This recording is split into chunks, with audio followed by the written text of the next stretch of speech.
Hello, everyone. Welcome back to Toffee Blues, your source for all things Everton. I'm joined by Ellis today from a Game of Two Halves podcast, and we're here to discuss the Ashley Young situation that's going on at the minute. Everton are obviously being linked with him. Firstly, Ellis, how you doing today? Not bad, thanks. How are you? Yes, all good. Thanks. Yeah, obviously we're here to talk about Ashley Young, which is a move that is being sort of mooted a bit at the minute. Started sort of Friday, Saturday time. Um, and then I think a few more people are jumping on it and kind of saying that Everton are interested. As we were talking off air, when the news first came about, you maybe weren't too keen, as I'm sure pretty much 90% of people were as soon as they see it. It really does kind of underline how much of a troubled situation we're in right now. But he said that your thoughts have slightly changed now since then, would you say?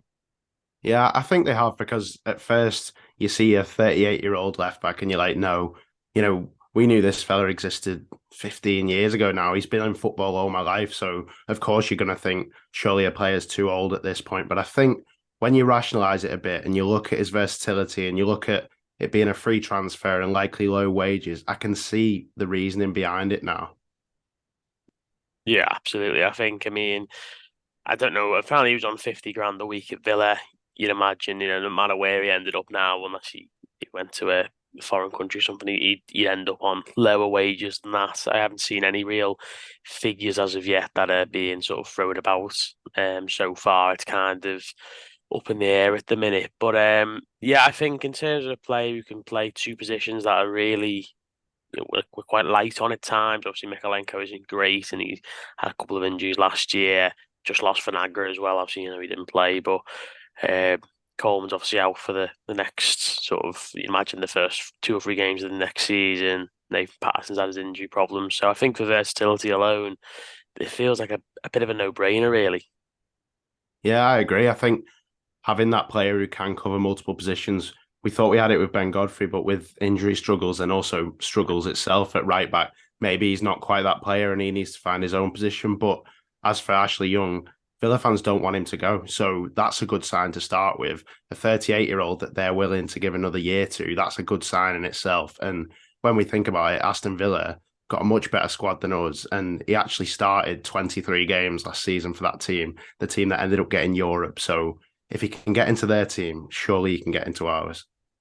Yeah, absolutely. I mean, I think the most telling thing is definitely the Villa fans wanting to keep a hold of him. I remember spoke to one of the lads before we played Villa, and he sort of name dropped him as someone who'd done really well since the new manager came in. I don't think he played too much last season, but then obviously or season before last, should I say now, but then last season, say 23 games, I think 29 appearances overall in the league, sort of 2,000 minutes, really good numbers for a 38-year-old.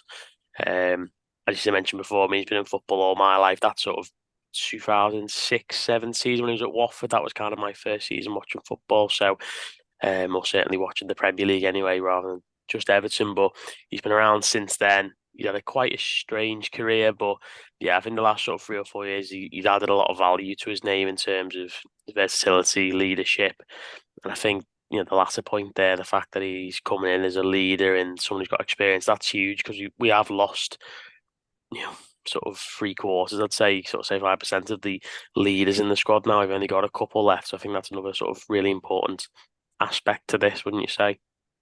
But yeah, it's the fact that he's played for Manchester United, he's played for Inter. He's got that experience on the big stage as well. And it's one of those players that other players will look to. And I think, although many didn't like Fabian Delph, he's a bit similar to that in the way that you've got that leader there who, at times, Fabian Delph was crucial for us. And having him in that team could be really beneficial. I think back to Gareth Barry when he joined, and a lot of people turn the nose up at him. And he was in his 30s when he joined, not quite 38, granted, but Gareth Barry was one of the best midfielders I've actually seen in the Everton midfield in my time. So I don't want to write off a player so early just because of his age, because in fact, if he's got the nous and he's got the ability to fill multiple positions, then I don't know why we would turn our nose up at him. Yeah, I think in terms of when it comes to older players, like I can understand people don't like signing them because they're obviously a bit slower. They're not how good as they used to be. You kind of look at your signing cast offs or players who are past their prime and stuff, and that's fine. Some of these players are Ashley Young isn't as good as he was 10 years ago, 15 years ago.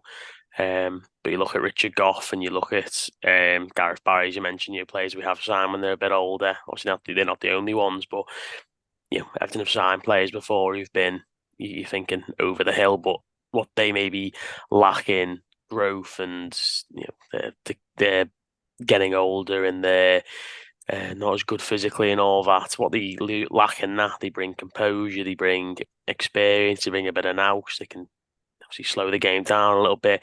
I think there's loads of positives to having an older player in the squad. And while I don't want the whole team to be made up of them, obviously, I really don't think signing one in the summer when we're having so much transition is a bad thing at all. Getting him in on a 1 year deal, I think that'd be a really smart move from us, man, being totally honest.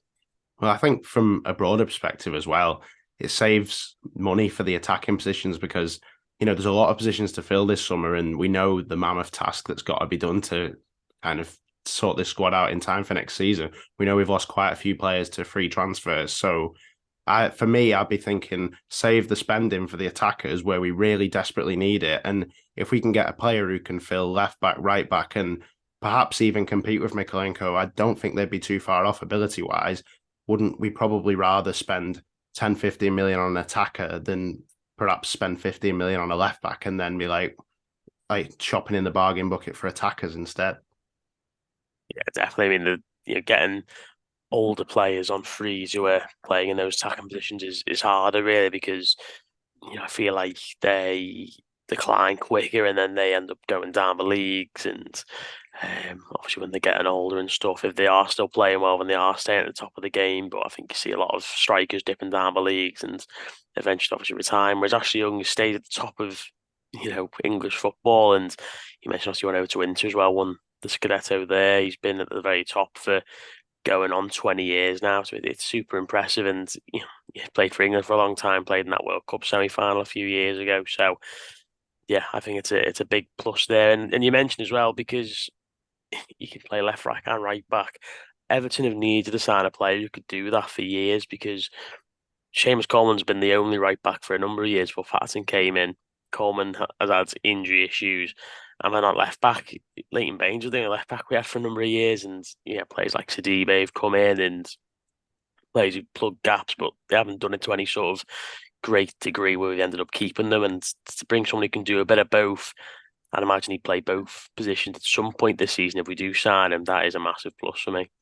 Yeah, you've got to look at it from the perspective of the other players in the defence as well. We've got Jared Branthwaite coming back this season. It's going to be his first full season playing potentially regular Premier League football. And if he's got Ashley Young at left back helping him out and guiding him as a left-footed centre back, Jared Branthwaite is, then that's a bit of a mentor on the pitch for him. And on the other side, you've got James Tarkowski, the likely other centre half. So is there really a much better combination to have two experienced players in between Jared Branthwaite in the middle to kind of bring his career along and improve him as a centre half?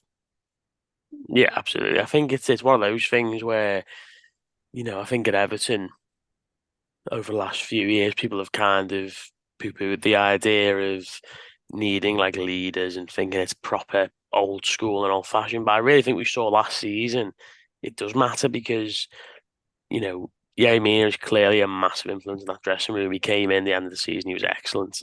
Everton were far better with him in the team, and all the sounds that came out of the club were that this is someone Everton would have kept 100% if he could just stayed fit.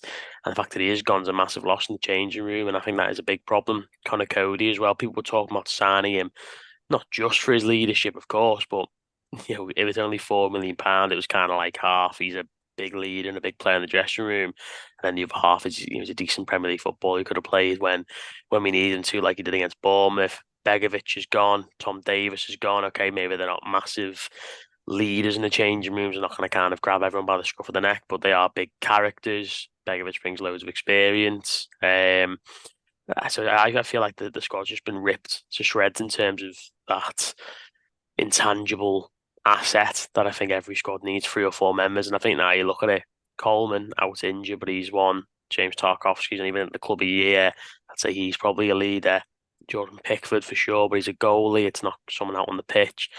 I'm doing Arno just a gay, maybe, but honestly, there's far too there's too few leaders in this team, and that's a big reason why I'd be bringing him in. As you say, helping Jared Brantford, helping Nathan Patterson. That's going to be huge for us, I think. I think helping Mikalenko as well, actually. Initially, I hadn't really thought of that because you're thinking, can Young help the likes of Bramford in the middle? But actually, training with Ashley Young every day could be great for Mikalenko because he's training with a player who's won a lot of trophies, played in the highest of stakes of games. And we know that Mikalenko has a lot to work on, particularly offensively. And yes, Ashley Young might not be the fastest anymore, so he might not be as prolific in an attacking sense, but I'm sure he knows how to cross a ball, and I'm sure he has had those attacking skills in the past. As we know, he's played on the wing for Villa before. So perhaps he could improve Mikalenko's attacking side of the game as well and give him that competition because we know last season with Ruben Vinagre barely featured. So Mikalenko had no competition and you want him to get pushed because when players are pushed, they improve. And that's what I'd hope would happen if Ashley Young came to the club. Absolutely, for sure. I mean, it's the thing with Mikalenko is, I mean, I know we're not massively overall buying, but we can't just write off that asset. He's 18 million quid. He's still relatively young. There's still a chance that he could come on and be a decent player for us. Absolutely, as you say. I mean, I see very few issues with this. I think you're probably the same. So that's obviously good to see us both aligned there. And I say, I think most fans now have probably come to terms with that. And the state that we're in at the minute, this might not be the only player like this we sign. We might sign another one. Who knows? We'll have to sort of wait and see. Yeah, it could be. That's maybe now if we're looking for free transfers, there might be a few experienced players out there which might be shrewd business. We might look at it now and be a bit disappointed, but in a year's time, we could be saying that he was a transfer that has really helped us solidify our place in the Premier League because ultimately that's what we need to do. We need to stay in the Premier League again next year and a lot more comfortably than we have in the last 2 years.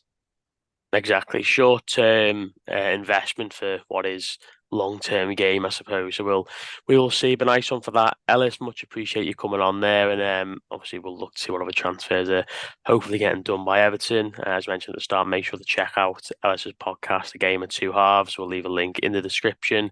And yeah, nice one for everyone for watching, and let us know in the comments what you think. Nice one.